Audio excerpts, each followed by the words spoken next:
Vous savez qu'aujourd'hui, évidemment, il y a encore des pourparlers entre ces deux parties. Et comme je ne fais pas de politique actuellement, je me permettrai d'être plutôt utopique. Historien. Historien de l'événement. Comme un historien ne peut pas être utopique, alors je sépare les deux choses. Et je ne parle pas maintenant en tant qu'historien, mais en tant que personne qui pense, qui jette un regard sur un problème qui ne traite pas directement, mais comme citoyen israélien, comme citoyen du monde, comme citoyen de cette région, je peux me permettre d'avoir un point de vue sur ce problème. Et donc, vous savez que Israéliens et Palestiniens, si on doit enlever leurs dirigeants, je dirais, je me hasarderais pour dire que Israéliens et Palestiniens sont en fait pour une solution du conflit. Cette solution est facile à faire, à mon avis, et très difficile à réaliser. Ce qui veut dire, en fait, c'est que ces deux populations sont pour ce qu'on appelle deux États pour deux peuples, mais il ne faut pas se leurrer. Parce que, bien que tôt ou tard, il y aura deux États, un État palestinien et un État israélien, on ne peut pas vivre, on ne pourra pas continuer à vivre séparément. Parce que ces deux populations, ces deux situations géopolitiques, sociales, économiques sont si imbriquées l'une dans l'autre que tôt ou tard, on devrait passer à un stade que j'appellerais pour le moment, pour ma part, utopique, et que je définirais comme une situation où il n'y aurait qu'un seul État, pas binational, mais plutôt uninational et pluriethnique, exactement comme dans le modèle des pays développés, dans le monde dit développé, européen ou américain. Tôt ou tard, il nous faudra vivre dans ce modèle.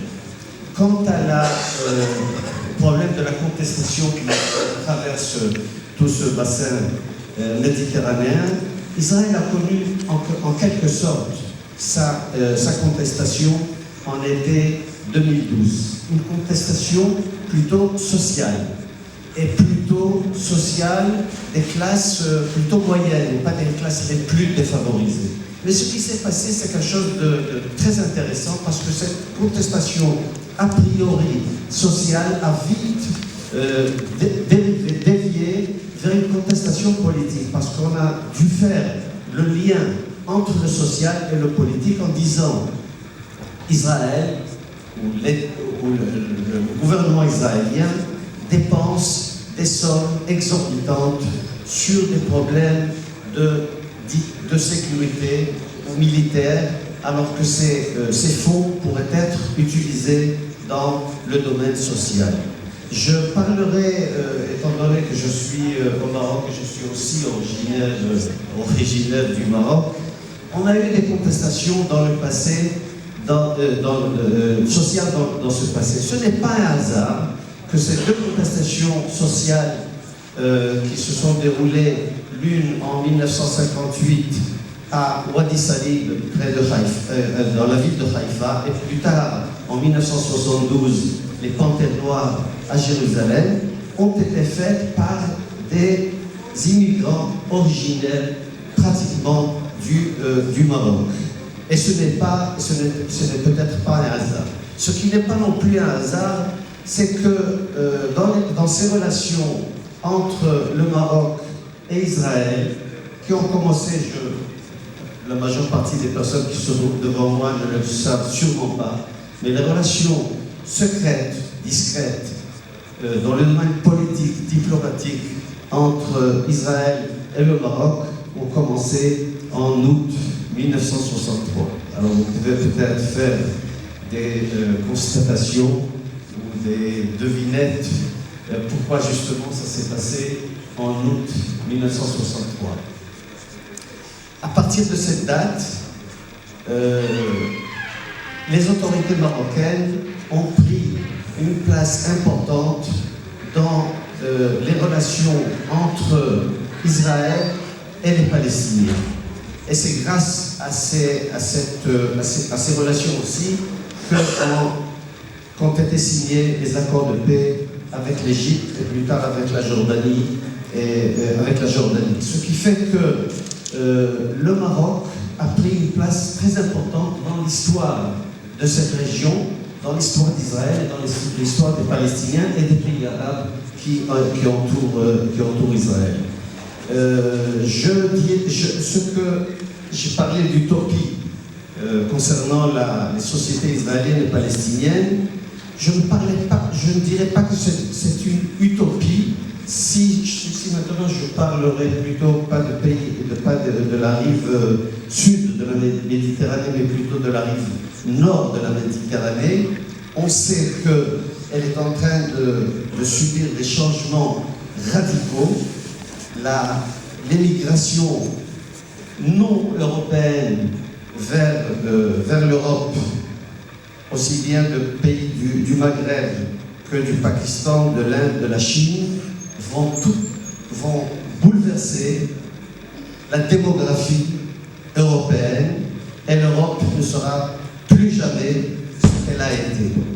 Pour le bien, à mon avis, pour le mal, pour certains qui ont peur de ces changements.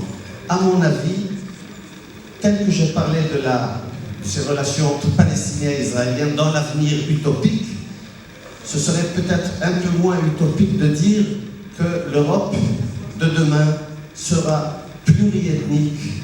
Elle sera composée non seulement d'Européens de souche, mais de plusieurs populations venant du sud de la Méditerranée. Une histoire d'amour qui existe, vous le savez, non, vous ne le savez pas, entre le Maroc et Israël. J'ai parlé des relations qui ont commencé, je me suis trompé de mois, pas en août 63, mais en février 63. Avant cette date, en août 61, il y a eu déjà un accord entre Hassan II et les autorités israéliennes pour le départ collectif des Juifs du Maroc, moyennant une indemnisation per capita de tout Juif qui quitte le Maroc entre 50 et 250 $. Mais à partir de 63, a commencé cette belle histoire entre les autorités israéliennes et les autorités marocaines. Je peux dire aussi, c'est très important à savoir que déjà à la veille de l'indépendance du Maroc et juste après, toute la classe dirigeante marocaine, aussi bien de gauche que de droite, aussi bien les Arabes des villes que les Amazirs de la campagne, avaient une très grande admiration pour Israël. Et j'oserais même citer des noms qui sont peut-être parfois délicats dans cette région du Rif, et chez les Amazirs plus particulièrement. Mais depuis Abdelrahim Bourbid, Ben Baraka, Oufkir, Dlini, Silka et autres, les relations entre eux et les Israéliens étaient quelque chose que si les relations étaient tout à fait normales, peut-être qu'elles ne seraient pas aussi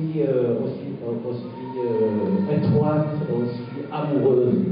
Et donc, quand je vois ce qui se passe actuellement avec les propositions de loi contre la normalisation des relations entre Israël et le Maroc, je dois dire, je suis content de le dire, que les organisateurs de ce colloque, de cet événement, de ce festival de cinéma, et avec à leur tête M. Abdeslam Boutaïb, a eu le courage et l'intelligence d'inviter quand même, justement comme symbole politique, des Israéliens pour participer à ce colloque. Je le remercie infiniment, je remercie ces habitants du Rif qui nous reçoivent si sympathiquement et si chaleureusement. Merci beaucoup.